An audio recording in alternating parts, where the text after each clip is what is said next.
Welcome to special live నేను రమా మండవ ఈ రోజు లైవ్ లో భాగంగా మనం తీసుకోబోతున్న టాపిక్ ఏంటంటే జగన్ ని నమ్మి తప్పు చేశాం ఇది ఎవరో అంటున్న మాట కాదు నిన్నటి వరకు జగన్మోహన్ రెడ్డి అడుగు కలిపి జగన్మోహన్ రెడ్డికి అన్ని కష్ట సుఖాల్లో ఆయన వెంట నడిచిన నేతలంతా కూడా ఈ రోజు జగన్మోహన్ రెడ్డి గురించి అదే స్థాయిలో ఫీల్ అవుతూ వస్తున్నారు అందుకు కారణాలు కూడా ఉన్నాయి అందుకు ప్రధాన కారణం ఏంటంటే ఈ రోజున జగన్మోహన్ రెడ్డి ఏదైతే పులిని చూసి నక్క వాతలు పెట్టుకున్న తరహాలో ఈరోజు కేసీఆర్ ఎప్పుడైతే సిట్టింగ్ల పేరుతో టికెట్లు ఇచ్చి ఆయన ఇక్కడ ఒక మైనస్కి గురయ్యారో అంటే అధికారాన్ని కోల్పోయారో ఆ ఇంపాక్ట్ తర్వాత జగన్మోహన్ రెడ్డి కూడా ఈరోజు సిట్టింగ్లు మార్చాలనే ఒక నిర్ణయానికి వచ్చారు ఆయన అయితే ఇక్కడ మనం చూస్తే గత ఎన్నికల్లో వైఎస్ఆర్సీపీకి 175 అవుట్ ఆఫ్ 175 150 సీట్లు 151 సీట్లు సాధించింది ఒక థమ్మింగ్ మెజారిటీతో జగన్మోహన్ రెడ్డి సీఎం అయ్యారు సో దానికి అదనంగా టీడీపీ నుంచి మరో 4 ఎమ్మెల్యేలు వంశీ కానీ ఒక మద్దాలి గిరి కానీ కర్ణం బలరాం లాంటి వాళ్ళు ఒక వాసుపల్లి గణేష్ లాంటి వాళ్ళు అదనంగా యాడ్ అయ్యారు జగన్మోహన్ రెడ్డికి అంటే దాదాపు జగన్మోహన్ రెడ్డి దగ్గర ఈరోజు 155 మంది ఎమ్మెల్యేలు ఉన్నారు సరే వాళ్ళలో 4 ఎమ్మెల్యేల మీద ఎమ్మెల్సీ ఎన్నికల సమయంలో సస్పెన్షన్ వేట్ పడింది అలా చూసుకున్నా జగన్మోహన్ రెడ్డి దగ్గర ఇప్పుడు యాజ్ ఇట్ ఈజ్గా 151 ఎమ్మెల్యేలు ఉన్నారని అనుకోవాలి సో అలా ఎవరైనా సిట్టింగ్లు మార్చాలి అనుకున్న నిర్ణయం వచ్చినట్లయితే గతంలో చాలా ప్రజాప్రభుత్వాలను చూసాం చాలా ఏదైతే ఈ ఫీల్డ్లో చాలాసార్లు అలాగే జరుగుతూ వస్తుంది ఎందుకంటే తీరా ఎన్నికల దగ్గర పడుతున్న సమయంలో వాళ్ళు చేయించుకున్న అంతర్గత సర్వేలు కావచ్చు పార్టీ అధినేతలు కానీ ముఖ్యమంత్రులు కానీ సో ఆ సర్వేల కారణంతో అభ్యర్థులను మార్చిన సందర్భాలు ఒక అభ్యర్థిని మార్చాలి అంటేనే ఒక 10 సార్లు ఆ కాన్స్టిట్యున్సీ మీద రివ్యూ చేసిన పరిస్థితి గతంలో ఒక చంద్రబాబును చూసినా ఒక వైఎస్ రాజశేఖర రెడ్డి చూసినా ఇక్కడ ఈవెన్ కేసీఆర్ లాంటి వాళ్ళైనా సో అంత సీనియర్ అయిన కేసీఆర్ జగన్మోహన్ రెడ్డి కన్నా రాజకీయాల్లో ఆయన సీనియర్ అలాంటి కేసీఆరే సిట్టింగ్లు మార్చినట్లయితే దానికి ఎక్కడ అది సెట్ బ్యాక్ అవుతుందో అంటూ ఒక 2-3 చోట్ల మాత్రమే ఆ సిట్టింగ్లు మార్చే ప్రయత్నం చేశారు అది కూడా ఆయన వాళ్ళందరినీ పిలిపించుకొని బొజ్జగిచ్చి వాళ్ళని కన్విన్స్ చేసి పార్టీ అధికారంలోకి వస్తే ఏదో ఒక నామినేటెడ్ పోస్ట్ ఉంటుందంటూ వాళ్ళని హామీ ఇచ్చి మరీ ఆ మార్పును చేసే ప్రయత్నం చేశారు సో ఎవరైనా సరే ఒక 10 చోట్లైనా 5 నుంచి 10 చోట్ల సిట్టింగ్లు మార్చాలంటేనే ఎన్నికల ముందు అదొక ప్రసహనం యాక్చువల్గా ఎన్నికలకు ఒక 100 రోజుల్లో ఒక 2-3 నెలలు టైం ఉన్నప్పుడు అసలు సిట్టింగ్లు మార్చాలనే నిర్ణయం తీసుకోవడానికే వెనుకంజ వేస్తూ ఉంటారు పార్టీల అధినేతలు ఎవరైనా బట్ ఇక్కడ జగన్మోహన్ రెడ్డి మాత్రం తాను ఎవరి మాట వినడు సీతయ్య అని కూడా ఈరోజు సీనియర్లు ఫీల్ అవుతున్నారు అందుకు కారణాలు ఏంటంటే ఈరోజు సిట్టింగ్లు మార్పు అనేది సహజమే 1-2 చోట్ల ఒక మహా అయితే 151 సీట్స్ సిట్టింగ్లు ఎమ్మెల్యేలు ఉన్నారు కాబట్టి ఒక 10 మంది చోట్ల ఒక 5-6 చోట్ల సిట్టింగ్లు అనేది సహజమే కానీ ఈరోజు జగన్మోహన్ రెడ్డి ఏకంగా 100 స్థానాల్లో దాదాపు సిట్టింగ్లు మార్చేందుకు ఈరోజు సిద్ధమయ్యారు సో ఈ జగన్మోహన్ రెడ్డి చేస్తున్న ఒక చర్య కావచ్చు పార్టీ సీనియర్లో ప్రత్యేకించి సిట్టింగ్ ఎమ్మెల్యేలో ఒక అంతర్మదనానికి కారణమవుతుంది ఈరోజు సిట్టింగ్ ఎమ్మెల్యేలో చాలామంది మంత్రులు ఉన్నారు అదేవిధంగా చాలామంది జగన్మోహన్ రెడ్డితో డే 1 నుంచి సైల్ అయిన వాళ్ళు ఉన్నారు సో అలాంటి వాళ్ళంతా కూడా ఈ రోజున జగన్మోహన్ రెడ్డిని నమ్మి మనం తప్పు చేశామా మనమంతా వైసీపీ వైపు నుంచి ఒక వన్ టైం వండర్స్గా మిగిలిపోతున్నామా అని కూడా వాళ్ళు ఆవేదన పడుతూ వస్తున్నారు సో ఈ ఆవేదనే ఈరోజు ఆక్రోశంగా మారింది ఈ ఆక్రోశమే జగన్మోహన్ రెడ్డి మీద తిరుగుబాటు చర్యగా ఈరోజు బయటకు వస్తూ ఉంది ఒక్కొక్కరుగా నిన్నటి వరకు Jaganmohan Reddy top to bottom వైసీపీలో ఆయనే టాప్ 1 to 100 వైసీపీలో జగన్మోహన్ రెడ్డి ఉండేవాళ్ళు కానీ ఈరోజు అందుకు అతీతంగా ఈ రోజును చూసినట్లయితే జగన్మోహన్ రెడ్డి మాట వేదంగా నిన్నటి వరకు ఫాలో అవుతూ వచ్చిన ఎమ్మెల్యేలు కానీ మంత్రులు కానీ మాజీ మంత్రులు కానీ ఆయన మీద తిరుగుబాటు జెండా ఎగరేస్తున్న పరిస్థితి డైరెక్ట్గా ఆయన మొహం మీదే సో ఈ సిచ్యువేషన్కి కారణం ఏంటంటే ఈరోజు సిట్టింగ్ల మార్పు పేరుతో జగన్మోహన్ రెడ్డి చేస్తున్న ఒక దూకుడు చర్య ఇది నిజంగానే దూకుడు చర్య లేకపోతే మూర్ఖత్వంతో చేస్తున్న చర్య అనేది కూడా వాళ్ళకి వైసీపీ నేతలకి ఆయన పక్కనున్న వైసీపీ నేతలకు ఆయన పక్కనున్న సలహాదారులకు కూడా అర్థం కాని పరిస్థితి ఉంది ఎందుకంటే మనం స్టార్టింగ్లో చెప్పుకున్నట్టు సిట్టింగ్ల మార్పు అనేది ఒక ప్రసహనం అది కూడా ఎన్నికలకు ముందు ఒక 1 year లేకపోతే 2 years టైం ఉన్నడితే ఎన్నికలకి వాళ్ళందరూ ఏదైతే మంత్రివర్గ ప్రక్షాళన ఎలా అయితే జగన్మోహన్ రెడ్డి చేశారు అంత సమయం ఉన్నట్లయితే సిట్టింగ్లు మార్చినా ఒక అర్థం ఉండేది దానికి ఒక రిజల్ట్ అయితే ఉండేది ఇప్పుడు ఫర్ ఎగ్జాంపుల్ మనం ఒక్క చిన్న మాట చెప్పుకుంటే చిలకలూరుపేటలో విడుదల రజనీ మీద ప్రజెంట్ ఆమె సిట్టింగ్ ఎమ్మెల్యేగా ఉన్నారు అండ్ దెన్ మంత్రిగా కూడా ఉన్నారు ఆమెను తీసుకెళ్ళి ఏదైతే మద్దాల్ గిరి ఆల్రెడీ సిట్టింగ్ ఎమ్మెల్యేగా ఉన్నారు గుంటూరు వెస్ట్ నుంచి అది కాక టీడీపీ నుంచి గెలిచి వెళ్ళారు ఆయన అక్కడికి వైఎస్ఆర్సీపీకి అలాంటి స్థానంలో మద్దాల్ గిరి ప్లేస్లోని ఈరోజు విడుదల రజనీని ఇంప్లాంట్ చేయడం జరిగింది కాపుల్లో వ్యతిరేకత ఉంది చిలకలూరుపేటలో విడుదల రజనీ విషయంలో అని చెప్పి విడుదల రజనీని తీసుకెళ్లి గుంటూరు వెస్ట్లో ప్లాన్ చేశారు మరి ఇక్కడ వ్యతిరేకత ఉన్న విడుదల రజనీకి వితిన్ 2 monthsలో ఆమె గుంటూరులోకి ఓటర్లను ఎలా తన వైపు తిప్పుకోగలదు ఎంతవరకు తను అక్కడ ఓట్లను గెయిన్ చేయగలదు అనేది ఒక ప్రశ్న అయితే ఆల్రెడీ అక్కడ తనకి టికెట్ దక్కదు అన్న కారణంతో మద్దాలగిరి ఇప్పుడు ఆమెకు వ్యతిరేకంగా పనిచేసే అవకాశం స్పష్టంగా ఉంది ఈవెన్ ఆయన పార్టీని విడిచిపెట్టి జనసేన లాంటి వాటి టీడీపీలో ఎలాగో ఆయనకు అవకాశం ఉండదు జనసేన లాంటి వాటిలోకి వెళ్ళినా విడుదల రజనికి పూర్తిగా ఆయన వర్గం యాంటీ అయ్యే అవకాశం ఉంటుంది. సో అలా అనేక చోట్ల జగన్మోహన్ రెడ్డి ఈ 2 monthsలో దాన్ని కోఆర్డినేట్ చేసుకొని ఆ వ్యతిరేకతను తగ్గించే పరిస్థితి అక్కడ ఆ కొత్తగా వెళ్ళిన ఎమ్మెల్యేలకు కానీ అభ్యర్థులకు కానీ ఉండదన్నది వాస్తవం.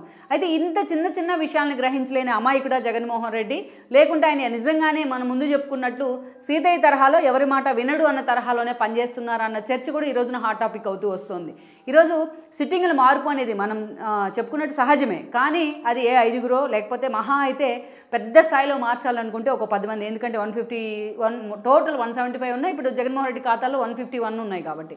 కానీ ఈరోజు జగన్మోహన్ రెడ్డి ఏకంగా దాదాపు 100 స్థానాలకు సిట్టింగ్లు మార్చే ప్రయత్నం చేస్తున్నారు. ఆల్రెడీ ఫస్ట్ ఫేజ్ రూపంలో ఆయన 11 చోట్ల అభ్యర్థులను మార్చడం జరిగింది.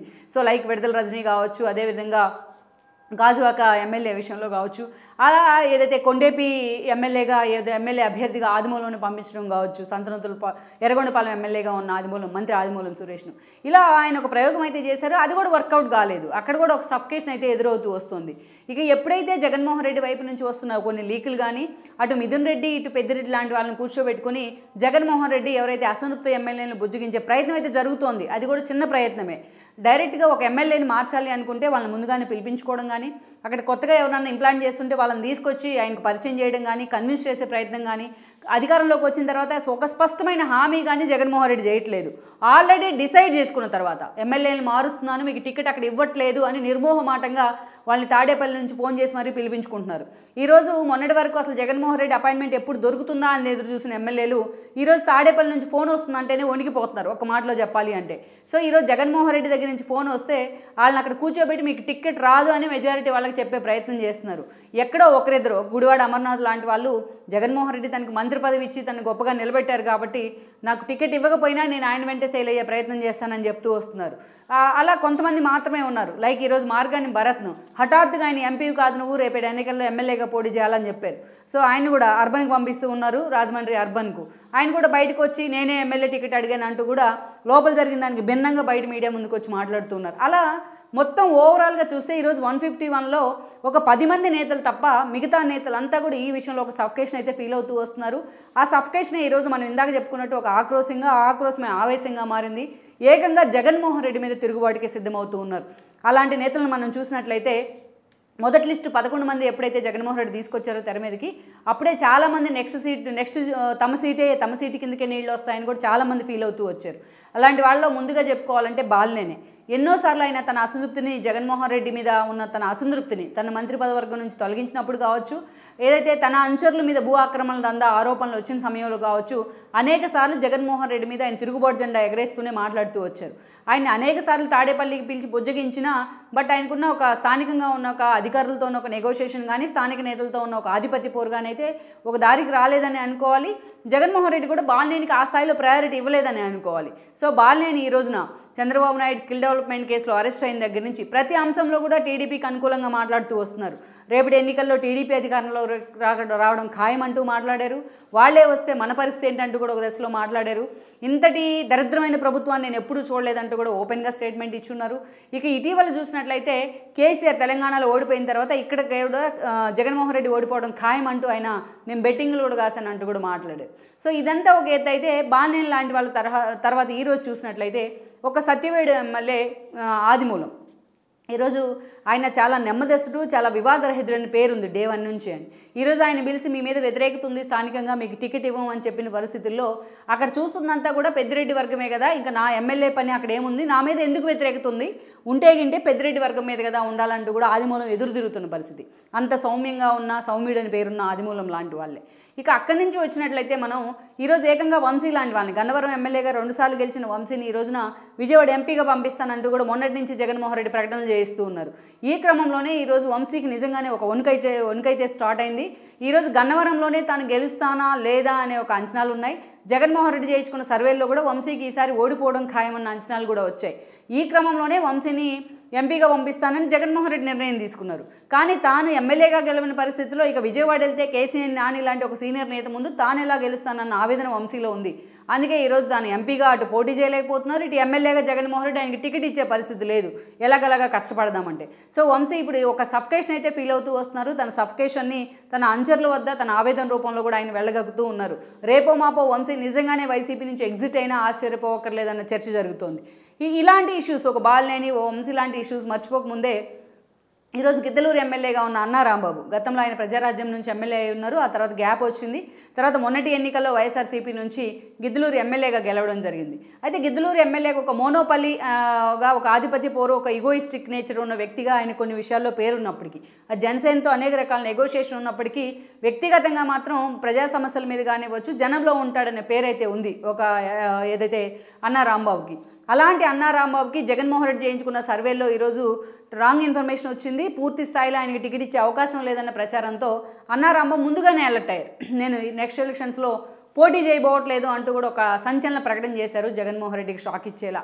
అది కూడా ఇక పూర్తి స్థాయిలో ఆయనకి జనసేనలో టీడీపీలో డోర్స్ కూడా క్లోజ్ అయిన పరిస్థితి ఉంది ఈ రోజున. అందుకే మాగుంట ఓటమి కోసం పనిచేస్తాను అంటూనే తాను వైసీపీ నుంచి కానీ ఎక్కడి నుంచి ఎమ్మెల్యేగా పోటీ చేయబోట్లేదు అంటూ ఒక నిర్ణయం తీసుకున్నారు ఆయన అన్నా రాంబాబు. అది కూడా జగన్మోహన్ రెడ్డికి షాక్ ఇచ్చేలా, కనీసం సంప్రదింపులు కూడా జరపకుండానే.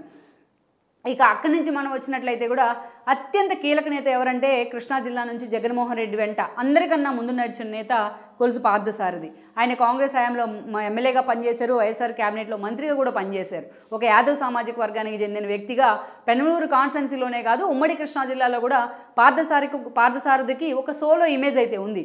అలాంటి పార్థసారథి జగన్మోహన్ రెడ్డి కోసం నిజంగా చాలా త్యాగాలే చేశారు. జగన్మోహన్ రెడ్డి ప్రతిపక్షానికి పరిమితమైన 2014 తర్వాత విజయవాడలో పార్టీ ఆఫీస్ కోసం తన సొంత స్థలాన్నే త్యాగం చేశారు ఎవరు, పార్థసారథి. అలాంటి పార్థసారథి మొన్న ఎన్నికల్లో పెనమలూరు నుంచి మరోసారి గెలవడం జరిగింది వైఎస్ఆర్సీపీ టికెట్ మీద. సో అందరికన్నా సీనియర్ కోటాలో ఆయనే ఉన్నారు.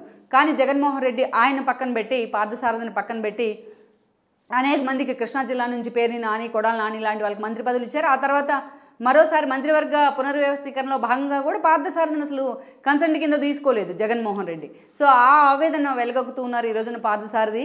అంతేకాదు ఈరోజు తన పెనమలూరు కాన్స్టిట్యున్సీ నుంచి ప్రజలందరూ ఆదరించి ఎమ్మెల్యేని చేసిన ప్రజల అభిమానాన్ని గెలుచుకున్న తాను జగన్మోహన్ రెడ్డి అభిమానాన్ని గెలుచుకోలేకపోయినంటూ ఆవేదనగా మాట్లాడారు. తనను పెనమలూరు నుంచి గన్నవరానికి పంపిస్తారన్న ప్రచారంతో ఈరోజు తన ఆవేశాన్ని ఆయన మీడియా ముందు అటు తన అభిమానుల ముందే చెప్పే ప్రయత్నం చేశారు. సో ఆ స్థాయిలో జగన్మోహన్ రెడ్డి మీద తిరుగుబాటు జెండా ఎగరేసేలాగా ఈరోజు పార్థసారథి మాట్లాడారు. ఇక మరోవైపు చూసినట్లయితే మైలవరం ఎమ్మెల్యేగా గత ఎన్నికల్లో వైఎస్ఆర్సీపీ నుంచి వసంత కృష్ణప్రసాద్ పోటీ చేశారు, గెలిచారైన భారీ మెజారిటీతో. దేవినేని ఉమా లాంటి ఒక స్టాల్వార్డ్, ఒక సీనియర్ నేతని, మాజీ మంత్రిని కూడా ఆయన ఓడించడం జరిగింది. సో అలాంటి వసంత కృష్ణప్రసాద్ని డే 1 నుంచి కూడా ఆయనకి కాన్స్టిట్యున్సీలో ఒక suffocation because of Jogi Ramesh. Pedana constituency వదిలేసి జోగి రమేష్ ఎప్పుడు కూడా మైలవరంలో ఇన్వాల్వ్ అవుతున్న తీరు వసంత్కి ఒక నిజంగా ఎప్పుడు కూడా ఒక ఆధిపత్య పోరునైతే స్టార్ట్ చేసింది అక్కడ. అనేక సార్లు తన ఆవేదనని తాడేపల్లికి కూడా వినిపించే ప్రయత్నం చేశారు ఆయన. జగన్మోహన్ రెడ్డితో పలుసార్లు కూడా భేటీ అయ్యారు. సో అయినా కూడా ఇక మంత్రి అయిన తర్వాత జోగి రమేష్ అత్యుత్సాహానికి పట్టపగ్గాలు లేకుండా పోయాయి. ఇక వీళ్ళిద్దరి ఆధిపత్య పోరుతో ఒక దశలో నేను అసలు మైలవరం నుంచి పోటీ చేయబోను అంటూ కూడా జోగి రమేష్ అనౌన్స్ చేసిన పరిస్థితి ఉంది. అవసరమైతే జోగి రమేష్కే టికెట్ ఇచ్చుకోండి అంటూ కూడా ఆయన అల్టిమేటం కూడా ఇచ్చారు. ఇక ఇటీవల ఎప్పుడైతే మైలవరం కాన్స్టిట్యున్సీ టికెట్ రేపటి ఎన్నికల్లో జోగి రమేష్కి ఇవ్వబోతున్నారన్న సమాచారంతో వసంత కృష్ణప్రసాద్ తన ఫోన్ కూడా పూర్తిగా స్విచ్ ఆఫ్ చేసుకుని హైదరాబాద్కే పరిమితమయ్యారు. ఉమ్మడి కృష్ణా జిల్లా కాన్స్టిట్యున్సీస్ రివ్యూ చూసినా ఆ రివ్యూకి కూడా ఆయన హాజరు కాని పరిస్థితుంది.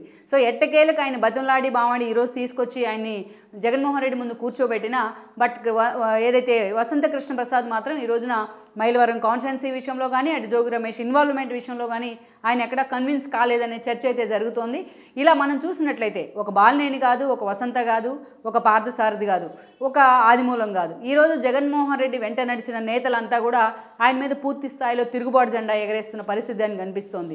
ఎందుకంటే ఆయన నమ్ముకొని అటు కాంగ్రెస్ నుంచి అటు టీడీపీ నుంచి వచ్చిన నేతలంతా ఈరోజు జగన్మోహన్ రెడ్డి టికెట్ ఇవ్వకుంటేనో లేకపోతే ఈజీగా ఓడిపోయే సీట్లకు వాళ్ళని పంపించడం కారణంగానో వాళ్ళు కేవలం 1 టైం వండర్స్ కానీ మిగిలిపోయే అవకాశం ఉంటుంది. వన్స్ రేపటి ఎన్నికల్లో ఓడిపోయిన తర్వాత నెక్స్ట్ ఎలక్షన్స్లో పార్టీ సంగతి టికెట్ సంగతి దేవుడేరు.